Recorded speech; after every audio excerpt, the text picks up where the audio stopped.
دو طرح کے فعل ہوتے ہیں، انگریزی میں انہیں کہتے ہیں ٹرانزٹیو اور ان ٹرانزٹیو۔ ٹرانزٹیو کا مطلب ہے جو آگے ٹرانزٹ کرے، اور ان ٹرانزٹیو جو نہ کرے، یا عربی میں اور اردو میں سے کہتے ہیں لازم و متعدی۔ لازم کا مطلب ہوتا ہے چپکا ہونا، یعنی اپنے تک ہی محدود رہنا، اور متعدی کا مطلب ہوتا ہے جو آگے پھیلے، جیسے متعدی بیماریاں ہوتی ہیں نا جو آگے پھیل جاتی ہیں۔ تو یہ دو افعال ہیں، ان کو تھوڑا سا پہچاننا ضروری ہے، اس سے آگے آپ لوگوں کی جو ہم نے آگے ابواب پڑھنے ہیں اس میں انڈرسٹینڈنگ بہتر ہوگی۔ تو ایک ٹرانزٹیو جو ہوتا ہے اسے اپنا ایکشن آگے ٹرانسفر کرنا پڑتا ہے، اس کو ایک آبجیکٹ چاہیے ہوتا ہے، اور ان ٹرانزٹیو میں آپ کو ایک ڈائریکٹ آبجیکٹ کی ضرورت نہیں ہوتی۔ تو جس فعل کو مکمل ہونے کے لیے فاعل کے علاوہ مفعول کی بھی ضرورت ہو، جسے عربی میں اسٹرکٹلی مفعول بھی کہتے ہیں، اردو میں صرف مفعول کہہ لیتے ہیں، اسے فعل متعدی کہتے ہیں۔ جس فعل کو مفعول کی ضرورت نہ ہو وہ فعل لازم کہلاتا ہے۔ مثال کے طور پر خرجہ کا مطلب ہے وہ نکلا، اب اس میں کوئی مفعول نہیں چاہیے، وہ نکلا، بس وہ نکلا، بات ختم۔ اور ضربہ کا مطلب ہے اس نے مارا، اب یہ جب تک یہ نہ پتہ لگے کہ اس نے کس کو مارا، یعنی ایک مفعول کی ضرورت ہے، بات مکمل نہیں ہوتی۔ although خرجہ میں بھی یہ ہو سکتا ہے کہ وہ کہاں سے نکلا، کدھر کو نکلا، لیکن وہ مفعول نہیں ہوتے، وہ اس کے متعلق بالفعل ہوتے ہیں۔ جلسہ وہ بیٹھا، یہ لازم ہے۔ شریبہ اس نے پیا، بٹ ظاہر سی بات اس نے کوئی چیز پی تو یہ متعدی ہے۔ ذہابہ وہ گیا، خلقہ اس نے تخلیق کیا تو یہ لازم، یہ متعدی۔ ماتا وہ مر گیا، اور اکلا اس نے کھایا۔ تو یہ ادھر والے چاروں، ان کو کوئی مفعول نہیں چاہیے تو انہیں ہم انٹرانزٹیو کہیں گے، ان چاروں کو مفعول چاہیے تو یہ ٹرانزٹیو ہو جائیں گے۔ جو جلاسا کے ساتھ اگر الکرسی آیا تو یہ ہے وہ کرسی پر بیٹھا، اب یہ ڈائریکٹ آبجیکٹ نہیں ہے، یہ متعلق بالفعل ہے، تو اس کو اس کی وجہ سے آپ فعل متعدی نہیں کہیں گے۔ یہاں اب آپ نے پہچاننا ہے، اگر آپ کو کوئی فعل نظر آ رہے ہیں تو وہ لازم ہے یا متعدی ہے۔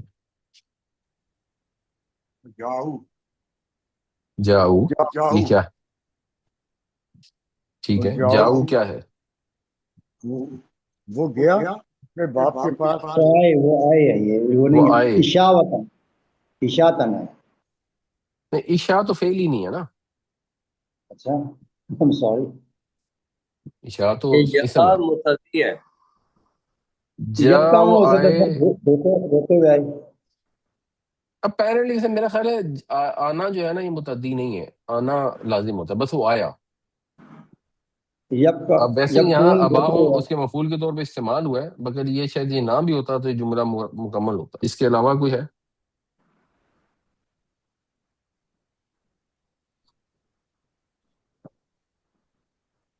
یبکون، یبکون یبکونن، نہیں سر، اس کا کیا مطلب ہوتا روتے ہوئے آئے سر۔ ہے؟ روتے ہوئے، تو رونا جو ہے یہ لازم ہے یا متعدی ہے؟ لازم ہے۔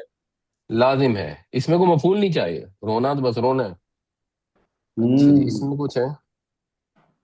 وقال الذین جاءوا من نجا، وقال، نجا، نجا، یہ کیا ہے؟ وقال، وقال جی لازم ہے، اس نے کہا۔ کالا، ہاں لیکن انسان کوئی بات کہتا ہے نا، تو ایکچولی یہ متعدی ہے۔ بات نہ بھی استعمال ہو تو کوئی چیز اس نے کہی نا، اور نجات جو ہے یہ لازم ہے۔ یہ لازم ہے، اس نے نجات حاصل کی، بس وہ بچ گیا جی تو بھائی، یہ لازم ہے۔ منہما۔ رائتا، رائتو، رئیتا کیا ہے جی؟ رئیتو، یہ متعدی، اس نے دیکھا، یہ کسی کو متعدی دیکھا ہے، ہوگا۔ کسی کو دیکھا ہوگا، بالکل صحیح۔ احدا، اس میں بتائیں جی، رائی، رہا، رعا، یہ ہمت، ہمت ہے، اس نے ہمت دیکھا، کیا ہے؟ رہا، رعا ہمت اس نے لازم، دیکھا، یہ تو متعدی ہو گیا۔ ہمت کیا ہے؟ یہ لازم ہے۔ یہ لازم ہے، اس نے ارادہ کیا، اس جی نے سر۔ ہمت کی، یا وہ آگے بڑھا، ٹھیک۔ جعل، اس نے جعل، بنایا، یہ کیا کسی ہے کو جی؟ بنایا، متعدی۔ کسی کو بنایا، متعدی، بالکل ٹھیک۔